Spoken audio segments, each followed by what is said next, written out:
Ito po yung 1000 watts model. Ito yung model ng Yonghen. Auto-off na rin siya. With set pressure na ano. Sir, pag nag-refill ka ulit, 500 milliliter. Milliliter. ml ng oil. Yung sa ibang version kasi, 350 lang yun. 350 ml lang yung sinasalin.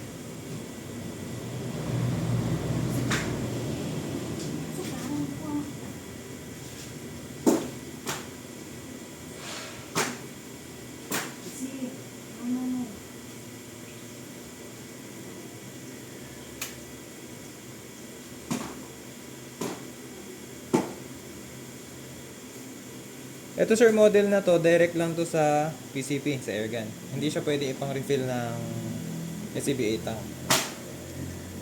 Mas maliit kasi to compared sa mga 1800 watts na modelo. Yung plug na to sir, dinedispose na to, huwag mo na ito babalik. Kunin ko na rin para hindi kayo magkamali ng kabit. Ito yung plastic niya, pag na-receive nyo, if ever online order, ito yung cup sa oil. Sir, meron yung dalawang butas. Normally, may lalabas dyan na pressure. Sir. Yun yung breather rod na tinatawag. Kahit hindi higpitan ng masyado kasi ano naman siya, breather talaga siya. So, normal na may lalabas na hangin or pressure.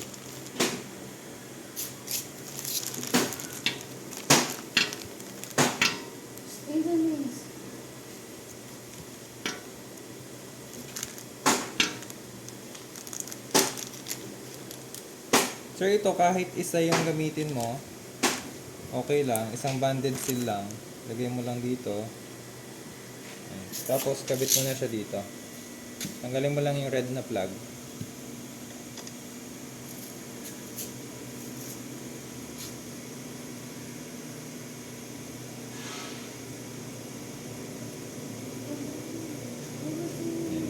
Tighten mo lang siya ng 14mm na wrench. Ito. Hindi ko nahigpitan kasi babalik natin sa box eh. Mababali pagka ibinalik ko ng nakakabit to. So tatanggalin ko rin after demo. Hindi pwede pa siyang, kahit din namin ibalik. Sige. Lang namin yung box tapos ikpitan na. Okay, sige. Mamaya ko higpitan ko. Yan sir, pagka may oil ka na, na-set up na, next naman yung hose ng water pump.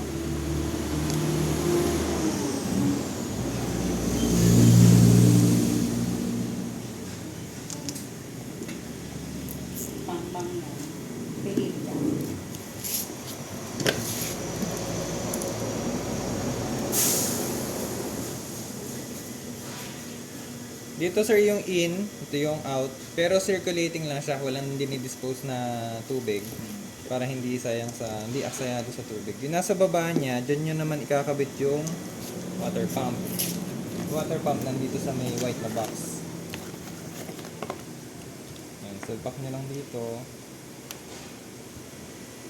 Meron na siyang separate na 220 volts na adapter.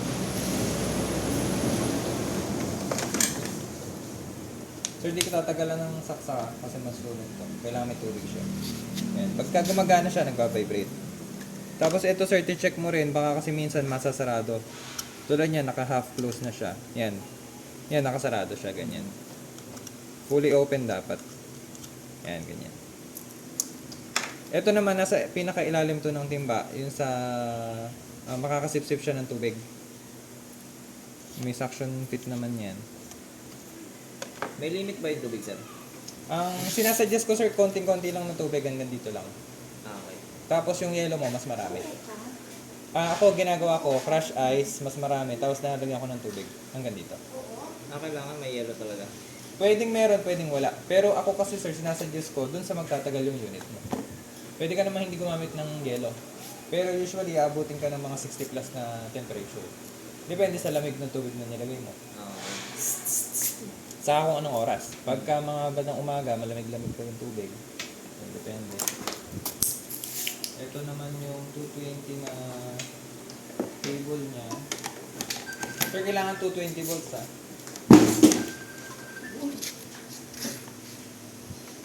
Hello. Yan sir, all set na yan. Isa-set mo na lang yung pressure dito kung ano yung desired pressure na gusto mo. Let's say 3,000 PSI. Wait mo dito. Etong orange knob, ito yung pang-adjust nung pang-tulak. Ito yung tinutulak tong mas mahaba. So nasa 4-5 PSI siya ngayon. Ganyan. Yan, tutulak natin sa 3,000 PSI. Ito. Ito. Mamaya pagtapos. Yan, pag na-reach ngayon yung pressure sa 3,000 PSI, mag-shutdown na yan automatically. Can you sit down, friend? So ito yung on-off button. Yan, meron na siyang digital na thermometer. Yung dati kasi mga model na anti-battery. Ito naman start-stop. Pwede mo siya manually start, manually off pagka nag-start ka na. Mari, may nakalimutan ka lang or gusto mo lang patayin. Dito rin siya.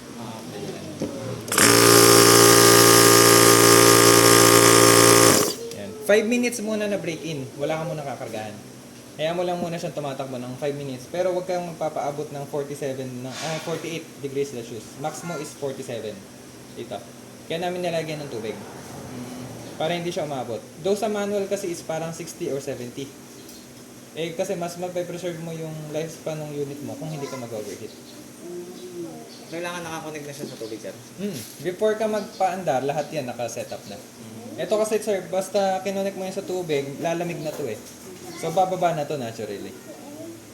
O kunwari, temperature natin ngayon is 30. Ayan, kanina 30. Ngayon nagpa-under ka. Tataas na to kasi uminit na. Itong mga part na to sir, umiinit. Ito naman yung bleeder screw na tinatawag. Pag magre-refill ka, sarado mo. After mo mag-refill, pag nag-alarm na, pag nag-automatic na, bleed mo na para mahugot mo naman yung hose. Kasi di mo mahuhugot yung hose na to kung pressurize siya. Dito mo lang di ikakabit yung filter kung meron na kayo doon. Yan sir, ganun lang siya kasimple paanda rin. Pag may tanong ka sir, pwede mo pa akong tawagan RPM.